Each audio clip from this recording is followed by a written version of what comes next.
dengan BNM Takeover. Seperti biasa, kita akan menyajikan obrolan seru dan gak akan ngebosenin. Let's go! Sebelumnya boleh perkenalan diri kamu dulu. Halo semuanya, perkenalkan aku Aura Putri Kembara dari Hubungan Internasional Angkatan 2024. Halo semuanya, nama aku Muhammad Rifandi, bisa dipanggil Rifan. Aku saat ini semester 4. Perkenalkan, nama aku Rinezia Azura, aku dari HI Angkatan 24 Layo.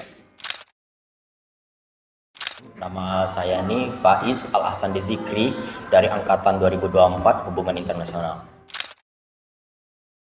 Perkenalkan, nama aku Siti Nadira Utami, biasa dipanggil Tami, aku HI Angkatan 24 Indralaya. Perkenalin, nama aku Flavia Bisa Carlos Zaki, biasa dipanggil Carlos. Aku dari HI Layo angkatan 24. Sini aku mau nanya nih, gimana sih rasanya jadi anak semester 4 sejauh ini? Sejauh ini sebagai mahasiswa semester 4 menurut aku tuh lebih menantang dan lebih serius. Kenapa? Karena kita belajar akademiknya tuh lebih mendalam, terutama penelitian. Tapi bohong. Sejauh ini jadi anak semester 4 di HI seru ya, karena semakin lama kita belajar HI, mata kuliah juga semakin menjerumus ke HI. Jadi menurut aku seru dan menarik banget. Sekarang sih seru-seru aja sih, walaupun banyak tugas. Sejauh ini seru-seru aja karena banyak tugasnya yang nggak bisa selesai sehari, jadi harus dikerjain setiap saat. Ada stres sih sebenarnya.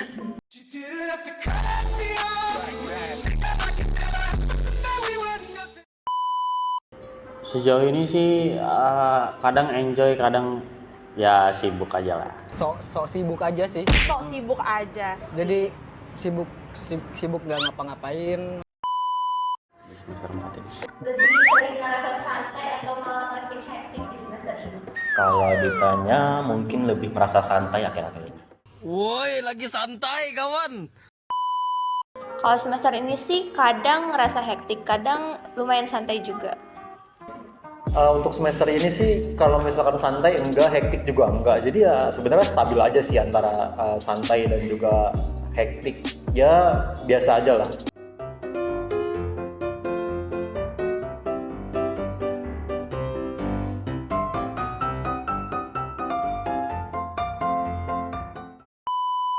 Jujur nih lebih hektik ya, karena menurut aku di sini nih lagi bentuk fase pembentukan diri kita lebih serius dan lebih terstruktur ke depannya. Kalau dari semester sebelumnya kayaknya ini lebih sibuk daripada semester sebelumnya sih. Hektik sih, soalnya kan banyak banget tugas baru muncul. Relax, cousin. Nothing's gonna happen. Mata kuliah apa yang paling kamu suka sejauh ini? Kalau ngomongin mata kuliah yang paling suka, kalau bagi aku sendiri parameter yang paling suka itu adalah ketika mata kuliah tersebut bisa masuk ke dalam otak kita gitu loh. Dan menurut aku mata kuliah yang paling masuk ke dalam otak aku sendiri itu adalah mata kuliah teori perbandingan politik. Nah, cuman kalau misalkan ditanya kenapa teori perbandingan politik itu menjadi salah satu yang paling masuk ke otak, itu karena dosen yang ngajarinnya tuh enak gitu. Jadi kesimpulannya adalah kalau aku suka sama mata kuliah berarti aku masuk sama dosennya gitu. Jadi shout out buat Pak Ahmad Nurholis Esos LLM, beliau juga menjabat sebagai advisor IRSA atau penasehat IRSA. Aku sejauh ini paling suka politik luar negeri Indonesia karena di situ kami belajar tentang kebijakan Presiden Indonesia kita, mulai dari Soekarno sampai juga Jokowi. Hidup Jokowi! Tentang kebijakan luar negeri mereka. Dari semester 1 sampai semester 4. Semester 4 ini aja. Mungkin sih Metoben sih. Sejauh ini suka sama masyarakat transnasional. Menurut aku sejauh ini tuh studi keamanan internasional ya. Kenapa? Karena di MK ini tuh kita belajar isu-isu strategis pada konflik, keamanan global, dan juga dinamika kekuatan antar negara. Nah dari situ tuh kita bisa belajar kalau gimana sih keamanan dunia itu terbentuk dan gimana konflik itu bisa terjadi antar negara maupun di dalam negara. Oh, mata kuliah yang paling aku sukai adalah masyarakat transnasional karena banyak membahas isu terkini. Kalau disuruh pilih tim belajar mepet deadline atau nyusul dari awal? Kalau aku keseringan mepet deadline sih, tapi kadang nyicil juga. Kalau aku sih tim mepet deadline ya, karena merasa lebih tertantang gitu.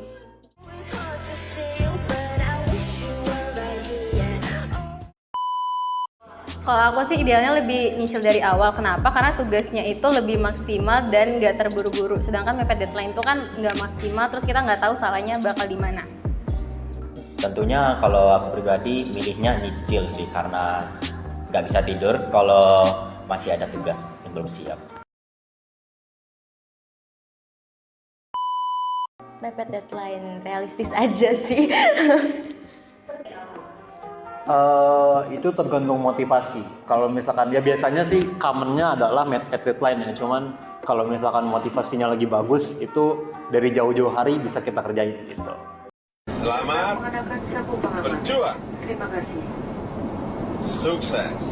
Pernah nggak sih ngerasa aku salah jurusan di semester ini? Sering banget, apalagi pas lagi udah ketemu metopen. Kalau semester ini sih udah enggak ya. Kalau dari semester awal gitu sering merasa salah jurusan. Kalau di semester ini kayaknya enggak deh, kayaknya udah enjoy sih sama jurusan ini. Sering banget terlintas di kepala aku kalau aku salah jurusan, kayak ini bukan aku banget gitu, kayak pengen mau pindah jurusan. Tapi menurut aku tuh itu tuh merupakan proses dari kita belajar, terus bentuk tanggung jawab kita terhadap pilihan kita di awal tadi. Kalau ditanya salah jurusan sih kayaknya enggak, masih suka aja dengan jurusan ini. Kalau semester ini sih udah karena udah semester 4 udah nggak ngerasa gitu lagi ya. Cuman kalau awal-awal pasti ngerasa sih, karena ngerasa itu bukan salah jurusan, tapi ngerasa kalau oh ternyata banyak loh jurusan lain yang ternyata prospek di kedepannya itu lebih bagus atau lebih menjanjikan daripada HI gitu. Cuman semakin semester sekarang tuh kayak oh ya udah gitu, ternyata emang ini yang harus aku jalani gitu. Jadi kalau untuk semester sekarang udah nggak pernah ngerasa salah jurusan. Sekarang kan di semester 4 lagi pada ada matkul metopen. Kalau dengan kata metode penelitian, satu kata yang langsung muncul di mana kamu? Ribet. Susah. Ribet. Metopen seru. Menantang. Kalau ditanya satu kata soal metopen mungkin membandingkan. Kalau boleh tahu judul metopen kamu apa? Peran Perserikatan Bangsa-Bangsa melalui misi penjagaan perdamaian dalam perlindungan sipil, protection of civilian pada konflik bersenjata di Sudan Selatan 2021-2025. Kalau nggak salah judul metopen saya berkaitan tentang pengaruh peningkatan AI yang dipimpin Amerika Serikat sehingga harga dirham meningkat di tahun 2023-2025. Peran Amnesty Internasional dalam menangani kasus perdagangan manusia dalam penipuan jaring di Kamboja pada tahun 2021 sampai 2025. Untuk judul metopen aku itu analisis perilaku Taliban terhadap norma hukum internasional, yaitu Common Artikel 3 dalam konflik bersenjata di Afghanistan pasca tahun 2021. Judul metopen aku tuh implementasi politik bebas Indonesia terhadap Myanmar. Strategi soft power Presiden Zelensky dalam konflik Rusia-Ukraina tahun 2022 sampai 2023.